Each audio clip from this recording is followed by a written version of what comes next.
Kerbela havası mezarda ey sahibi kerem.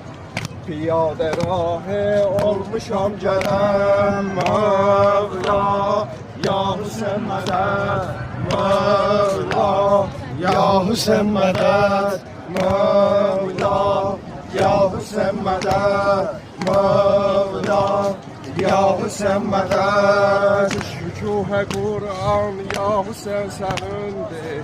Şükuhe Kur'an ya Hüseyin senindir. Deme şahidan ya Hüseyin senindir. Salam ola o sarfarazıda, salam ola ahir namazıda. Mevla ya Hüseyin medet, Mevla ya Hüseyin medet, Mevla ya Hüseyin medet, Mevla ya Hüseyin